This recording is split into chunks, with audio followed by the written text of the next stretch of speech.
The impact of Evan Cooper's surprising departure at Nebraska, we discuss next.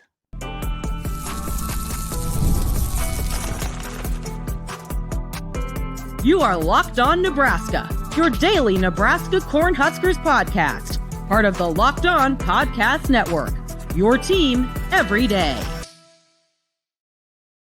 Thank you for making Locked On Nebraska your first listen every day. We are free and available wherever you get podcasts and on YouTube. Part of the Locked On Podcast Network, your team every day. And today's episode is brought to you by Gametime. Download the Gametime app, create an account, and use the code LOCKEDONCollege for $20 off your first purchase. Terms apply. All right, welcome back. Had a bit of a holiday break, but we're getting back rolling here on the Locked On Nebraska podcast. I'm Connor Happer, Mitch Sherman here as well. And, the timing is something that we're going to talk about on this podcast, but on probably one of the most dead sports days of the year, or, news days of the year, the day after July 4th happened to be a Friday, July 5th, right at 6:00. Kind of a bombshell of news dropped, and that Evan Cooper, one of Matt Rule's top assistants, if not his top assistant, is resigning from his spot coaching defensive backs and being a player personnel evaluator for Nebraska. So we'll start with kind of the news there. I do want to talk about the timing because I think it's really interesting. And then obviously this situation has kind of been wrapped up. I don't know if it's a clean bow quite yet, Mitch, but it's been, sort of changed. The news has changed as Nebraska has its supposed replacement for Evan Cooper less than 24 hours later. So we can get into that during the show today, but we'll spend all the time on today's show about Evan Cooper and the situation with that. So let's just start there. Friday, the news hits. Obviously, this is not just something happened Friday at 5:00 and let's release the news at 6 here. But I guess what was your kind of first takeaway once this got out there on Friday night? Well, first takeaway was like, am I reading this right? Am I seeing this right? This report from Pete Thamel of ESPN at 6:00 on Friday, like, is this about Evan Cooper, like, leaving for an NFL opportunity, or no? I mean, he's resigning, and I think we can say it's a forced resignation. You don't leave a job that pays you $700,000 a year on the 4th of July weekend when training camp opens at the end of July because, you felt like this was a good career move. So something happened, obviously, that made it so the future was not going to work out for Evan Cooper at Nebraska. And what that was, there is no documentation here. And if there is, it will come out because media will be looking for any breadcrumbs that Nebraska left on the floor. And we're not going to sit here and report like what's being said on Twitter or what, someone's neighbor in Lincoln told you. Clearly there are ideas out there, and I'm not suggesting they are inaccurate, but they're not necessarily, the information doesn't necessarily meet the standard for us to sit here and talk about it. So this was, a situation, whatever it was, that ended Evan Cooper's run at Nebraska as the secondary coach and the defensive passing game coordinator. And as you said in the open, Connor, he's not just any assistant coach at Nebraska. He's the highest paid coach by some margin who does not have a coordinator title on his resume. So that's over. A confidant for Matt Rule, a huge piece of the staff, the primary talent evaluator on Nebraska's football machine. So we will get to more of that as this episode plays on. But I will say I was well into weekend mode on Friday at 6. I had a drink in my hand, was with some friends poolside, and with a fire pit in front of me that we still did end up firing it up later tonight. But I had to quickly confirm the news through the university, and thank you, Keith Mann, for working on Friday at 6 and answering text messages that yes, in fact, this was going on. Wrote a story on my phone. Computer was several miles away about Evan Cooper's departure. Got it posted on The Athletic, and then we kind of moved on from there. And clearly have been looking into this as a lot of people have since it happened over the weekend and into Monday. But Right as of right now, nothing more to really tell you than Evan Cooper left, and John Butler is a guy who from the Buffalo Bills who Nebraska's attempting to hire to replace him. Yeah, I had the same sort of reaction as you, like, whoa, what's going on here? And in similar situation, I just arrived at our rental cabin in Breckenridge, Colorado. But a buddy of mine got married this past weekend, and so we went out there, and we're gonna enjoy a nice long 4th of July weekend. And did now fortunately I don't have to like spring into action when these things happen, so that was good. So I kind of saw it, I was like, whoa, and then I forgot about it for a couple hours, which was nice. And then by the time by the time I started kind of thinking about it again, Nebraska had already reportedly tabbed his replacement, John Butler. So we'll get to that during the show as well, because that was a really quick turnaround in the timing of the whole thing. But let's talk about Cooper just in individually for a second here. You talked about the circumstances in which he's left the program. Obviously, something went wrong there. It doesn't just happen. It's like, he left on his own accord. No, I don't think that is the case, much like you, Mitch. But what is Nebraska losing now that Evan Cooper is no longer in the program? Like we've said, he was the top non-coordinator assistant in terms of pay. He's a confidant in terms of, his ability to evaluate players and to develop players. But more specifically, I think like identifying those people who they could bring into the program at any position, not just defensive backs.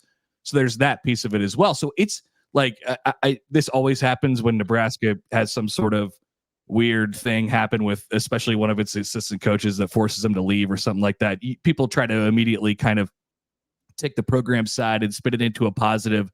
Nebraska may have ended up getting a really, really good coach to replace him. But man, I mean, that is that's not how you draw it up. That's for sure. To lose that guy this close to the season, and as they kind of springboard to whatever it is going forward with the roster, I think it's a gigantic loss on its face, and that's before you add in obviously what they're going to replace him with. Yeah, it's a really important point, I think, Connor, that you made, that this isn't just 12 hours of Evan Cooper talk and then, here's the replacement, so everything's good because they got a guy from the NFL. And wow, Matt Rule really, made a positive out of a negative. He may, in fact, make a positive out of a negative, but we need to spend a little time talking about what Nebraska's losing in Evan Cooper. That is the predominant, impact to Nebraska football here in the month of July, because as I mentioned, not just someone who coaches like the 20 plus scholarship defensive backs who are on this roster and has done excellent work in bringing along players in his first season at Nebraska, like Tommy Hill, who has turned into a reliable cornerback and was not that for the Huskers when Cooper got to Lincoln, like Deshaun Singleton, who emerged before his injury last season as one of the better DBs in the Big Ten West, like Omar Brown, who turned into an NFL prospect after not playing the year before. Even Isaac Gifford, who was a good player before Cooper got to Nebraska, took his game to a new level in that defensive scheme. And Coop was a big reason why, a big part of that. Yes, Tony White gets a lot of credit too for what's going on with this defense, but he's a good coach. And that doesn't scratch the surface of what he did for Matt Rule in recruiting. All of the conversations that, or I should say, many of the conversations that I've had with coaches of recruits who Nebraska found in this kind of, wow, where did you get that guy? Or how did you get the idea to offer that player? Those conversations start with, well, I got a phone call from Evan Cooper, and he said that he had watched my film. That's how Jalen Lloyd got offered by Nebraska. We can go back to the days that Matt Rule was considering the job around Thanksgiving in 2022. And in talking with Evan Cooper around that time, Cooper said to Rule, take the job and offer Jalen Lloyd, because it's somebody that he'd been watching on film, and Cooper was still working for the Carolina Panthers at the time. But, he's preparing for his future. He pulled up some film on this kid from Omaha West Side, and look what he did as a true freshman. 3 touchdown catches of 50 yards or longer, the only guy in the league other than Marvin Harrison to do that as an unrefined true freshman. He's a sprinter and long jumper. and triple jumper at Nebraska, and big things are expected here in just his second year in the program. That's just a little look into like the eye that Evan Cooper has for talent. And he's done that with numerous players throughout his career. So this is a big loss. The biggest portion of what Nebraska's losing is in that area of talent evaluation.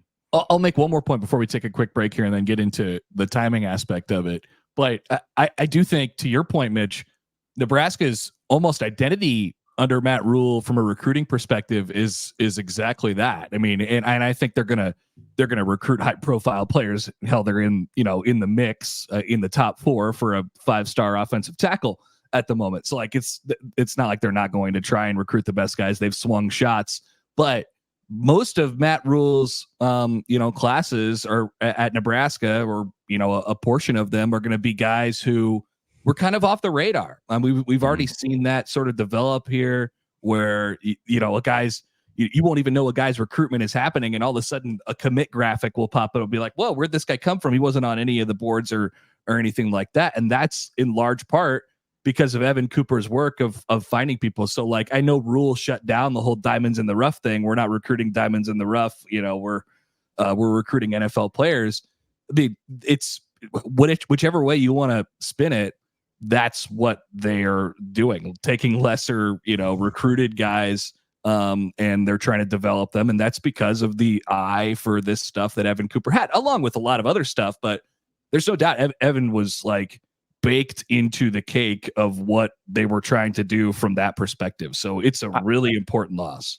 I read Rule's point on that to be, if Ohio State or Oregon takes a player that's under-recruited, they were under-recruited and people weren't paying attention to them, right, and they should be a 5-star or a 4-star talent. And if Nebraska takes a player like that, it's like, can Nebraska turn this non-football player, this athlete, into a great football player?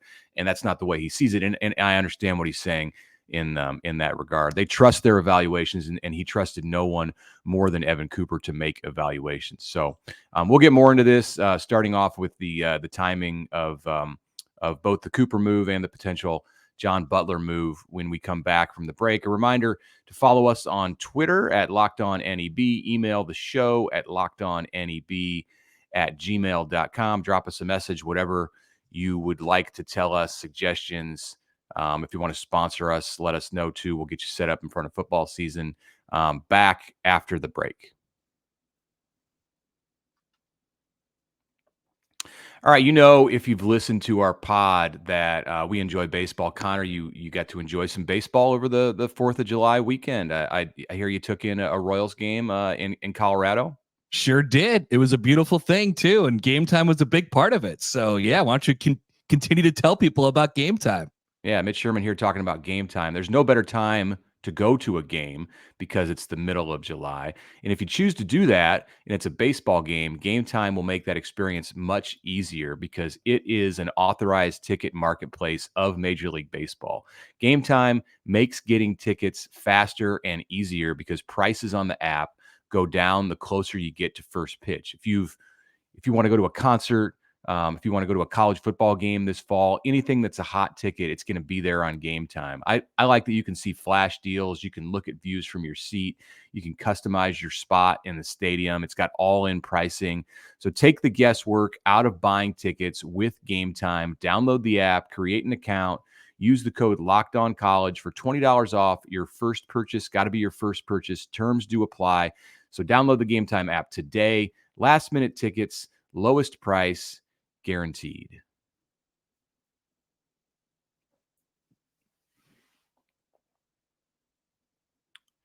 All right, welcome back on this Tuesday. Had a long weekend. Connor, we just mentioned in the Gametime read there that you spent some time in Colorado. You talked about Breckenridge up in the mountains. Had a cabin. That had to be a nice, enjoyable experience for you. What a town, man! Great place. It was.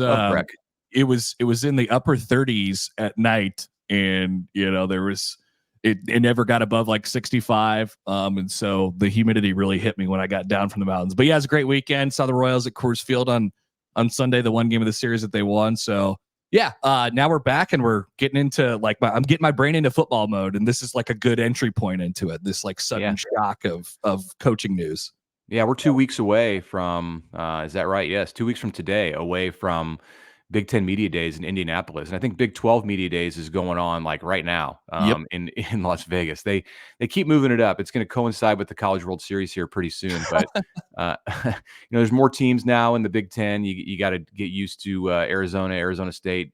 Coach Prime is out there at some point this week in Vegas. That'll be a story. Maybe we can spend some time later this week talking about what's going on at Big 12 Media Days as it relates to Colorado. I'm sure he will make some headlines. Maybe his quarterback will make some headlines if Shadur, I believe Shadur is there in Yes. in Vegas for Big 12 Media Days. That would be wrong if he was not. Yeah. We so as we get through July, the frequency of our shows is going to go back to what you were used to in the spring. We've been doing about 3 times a week here in June and July, and by mid-July, we're going to start ramping things up. And then when you get to August 1st, it's going to be 5 days a week with Locked On Nebraska. So we look forward to having everybody along for the ride. And to get back to our topic of the day, when camp does open at Nebraska in the final days of this month, what is that defensive coaching staff going to look like, Connor? We're looking for John Butler to be jumping on board from the Buffalo Bills. Maybe an announcement by the end of this week on that contract being finalized. And how do you think that impacts what Nebraska's doing from a defensive standpoint to have a new coach walk in just a few days before camp and say, "All right, here you go. We run the 3-3-5. Yeah. Let's get it moving." Well, weirdly, it's been like an underrated part of this story because we just spent 10-15 minutes talking about what they're losing in Cooper as like as an identifier of talent, and there's no doubt that's the quality that he brings to whichever program that he is in. But also the underrated part of this is that Nebraska's defensive back room is something, specifically their corners, something that we've talked about all spring and into the beginning of summer. Now they've lost guys there. There's some injuries. It's just a position of uncertainty. And so now they're going to throw in a new coach who comes in, presumably John Butler, who comes in, from outside of the bubble, the rule bubble kind of, and, has quite the job in front of him. Now he's got what seems like the bona fides to keep up and everything, not necessarily concerned about it, but it's just a wrench that's thrown into the pot there that you weren't necessarily expecting come the first week of July. So it'll be a really quick turnaround for Coach Butler, whoever's in that room, because it's a really important spot all of a sudden as well. Imagine being Sire Wright, the transfer from USC, who had a tumultuous last several months in his hometown of Los Angeles with the Trojans and left the program, kind of late coming out of the portal, and found Nebraska in June, visited, committed, in, presumably in town. I would say that he's here. I think we've seen some social media indication that Wright is here and will be competing, really right off the bat, but definitely in August for a starting corner job on this new team. And you're thinking, all right, I got Evan Cooper. We hit it off during the visit, and now it's presumably John Butler. A great thing about that is if you pay attention to the comments that John Butler's DBs made about him in Buffalo, stand-up guy, players loved him. He was as effective as a coach as any DB's coach in the NFL. I mean, this guy's gonna go from coaching against Patrick Mahomes as his arch enemy in the AFC to now trying to stop Dylan Raiola in practice. So there's the Raiola Mahomes connection that we need to make, at least weekly on this show. But no, I mean, what Butler's going to be tasked with in the Big Ten,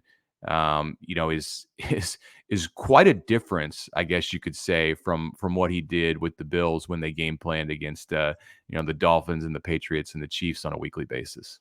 Yeah, and really interesting too. Obviously there was a lot said and written about the job that John Butler did over the last few years in Buffalo. It's been one of the best teams in the NFL, but he left after the season ended, and Buffalo decided to make a change at their defensive coordinator. And, he kind of thought he wanted to take a shot at that, didn't end up getting it, resigned, and has kind of just been out there, presumably waiting for something to fall into his lap. And here, I mean, Nebraska kind of, worked out pretty well for them considering the circumstances. But remember, he wants to be a defensive coordinator. And so there's that interesting part to this story as well, where we've been able to see the writing on the wall, I think, pretty much since the day Tony White got here. That guy's going to be a head coach somewhere if he wants to be within the next couple of years. I think Nebraska was fortunate to keep him going into the 2024 season, which we're going into right now. And he is still Nebraska's defensive coordinator at the moment, but you might have a guy who was lured here on the idea that he could be Nebraska's defensive coordinator in short order. And that's what it looks like to me, just, trying to connect dots that may or may not be there. Yeah, that's some leap that John Butler took to jump away from the Bills. The Bills went with Bobby Batchich as their DC, and really McDermott, the coach of the Bills, he's a defensive guy. So a lot of the defensive play calling is coming from the head coach. But they went with Babich, who's 40 years old, and Butler is 51. So that's kind of a signal, if you're the older guy, that the opportunity probably is not going to be there in that organization to be a coordinator, unless Babich is this savant and like he's the next head coach of, whomever in the NFL. But that's a risk that that Butler wasn't willing to take. So he just stepped down and said, I'm going to chase my dream at a different place to be a defensive coordinator in college or the NFL. And he actually said in college or the NFL. This wasn't like a quote that was, dug up, or a statement that was dug up last week. Like, he said that in February. So it was like, almost fateful that he was somehow available. So he was available, and he had like Penn State connections and connections to Sean Padden, Nebraska's general manager, that go way back to their very early days. And I don't know if that was in any way, a factor in this, but the Penn State connections in that part of the country where Matt Rule has a lot of familiarity is fortuitous in this for sure. So, if Nebraska gets to camp and things have settled down, we don't see more, change here. And I'm not like suggesting anything. It's July, and apparently you never know what's going to happen in July. Conferences what do coaches always say, Mitch? They're like, we just get me to camp, get me to the season. Like this, we are in full on countdown mode from A, people getting hurt, B, people getting in trouble, like whatever else goes beyond that. Just keep everything the same right now until August 31. Yeah, I will say, let's talk after the break about this before we finish up with the John Butler, Evan Cooper conversation.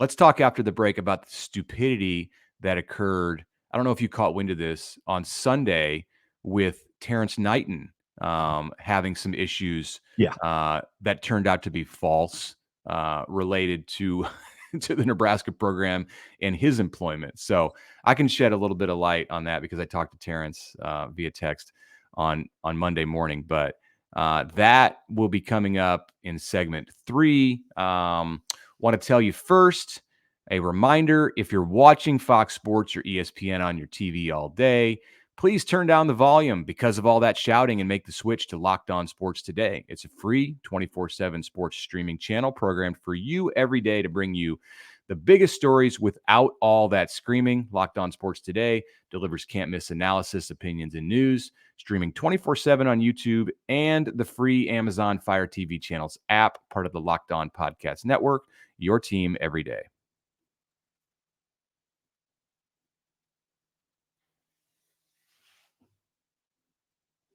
All right, welcome back. Let's round out the weekend's events here. So, as you mentioned, Mitch, people are a little bit on edge, and everybody's a little nervous here. Yeah, I think that's when one bad thing happens, people are like, "Well, here it comes. Here comes the waterfall of bad things," and everybody's leaving, and the program is canceled.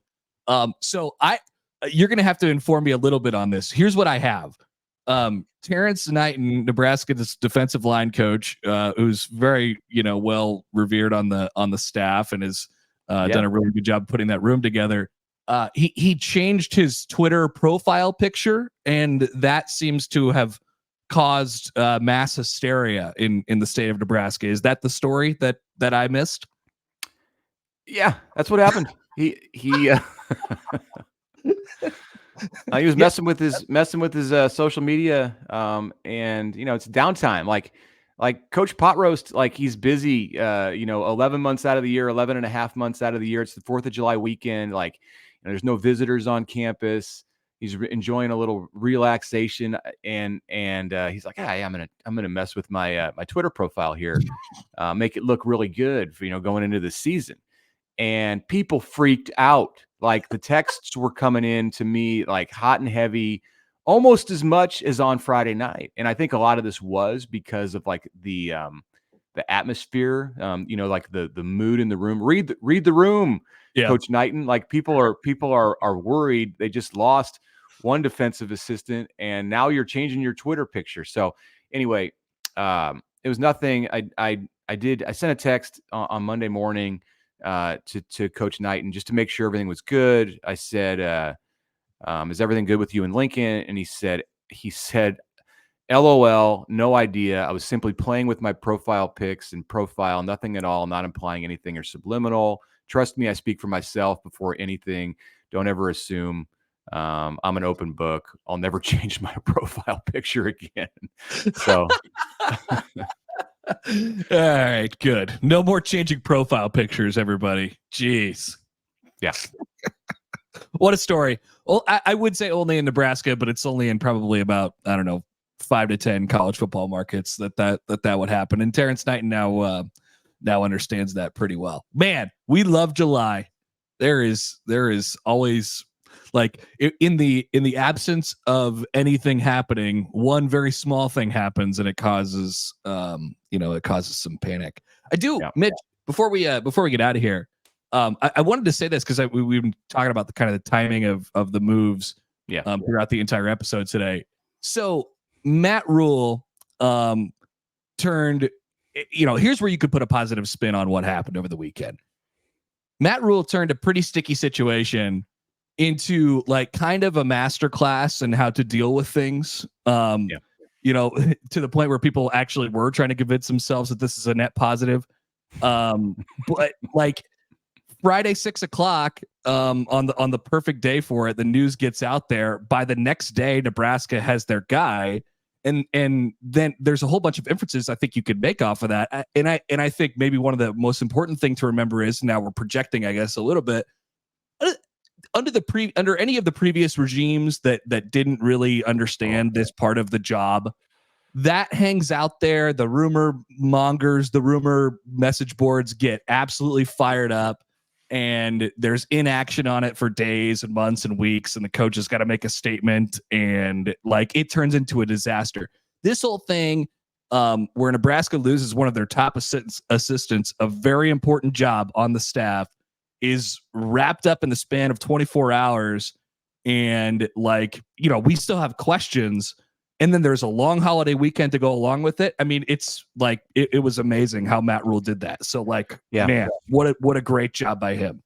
Yeah, and you could say like, well, what does it matter? You still lost this good coach, and well, it matters because like perception matters, and the news cycle matters, and the less negative talk and the sky is falling talk and what's wrong with Nebraska talk that happens, the better it is for his program in overcoming this, this disappointment. It was 7 a.m. on Saturday morning when the second report from Pete Thamel came out, and Pete Thamel is obviously connected at Nebraska at a very high level, and was able to break these stories, and it was also fairly easy to confirm these stories, which I've just looked at my Twitter in confirming the second Thamel report about Butler, and that was a tweet at 7:24 a.m. on Saturday morning. So yeah, that's not coincidence. Coach Rule, who pulls the strings on really everything that's going on at Nebraska. He's very smart when it comes to this like manipulation of the news cycle, and this happened by design, so that the news about Cooper would be out there as the primary topic of conversation for as short of a period of time as possible, at the time least likely when people would be on their phones and talking about this and overreacting to it. So, good for them. And like, if you're over at like Anderson Hall at Nebraska in the College of Journalism and Mass Communications, like you should do like a little study on like how this happened in order to lessen the perception, like the public whatever the conversation about a negative news event. Yeah, this like PR teachers, PR teachers, like this is PR 101. Well, it's actually an advanced level, but they did a pretty it's like PR, it's grad level. Yeah, PR like 450, whatever. But they did a pretty dang good job, given that it's a pretty sticky situation. It's not like it's not a good thing that Nebraska lost Evan Cooper, that's for sure. Now they might, like we said all throughout the show, they might have replaced him with a really good coach, and we'll see if that happens officially this week. But the Nebraska has a way now under Matt Rule of navigating their way through these murky waters, with the coming out on the other end looking pretty halfway decent. So yeah. Hey, on the way out, check out a story today posted on The Athletic. I went through all of the departures and additions that Nebraska has experienced since the start of May. So going back really to the end of spring practice, ranked them in order of importance, and the stuff that happened this weekend, it's at the top. So I can tell you that. And then, we've talked about pretty much everything else, but I put it in one place that you can find on The Athletic. So check that out. Now, no more additions to that list for another couple weeks until Big Ten Media Days. That's the hope for Nebraska. All right, we are out of here. We will be back with you tomorrow as we continue on through the month of July. But a quick reminder before we get out, Locked On has launched the first ever national sports 24/7 streaming channel on YouTube, and it's also available on Amazon Fire TV and the free Fire TV channels app. Locked On Sports Today, here for you 24/7, covering the top sports stories of the day with the local experts of Locked On, plus our national shows that cover every league. Find Locked On Sports Today now available on the free Fire TV channels app.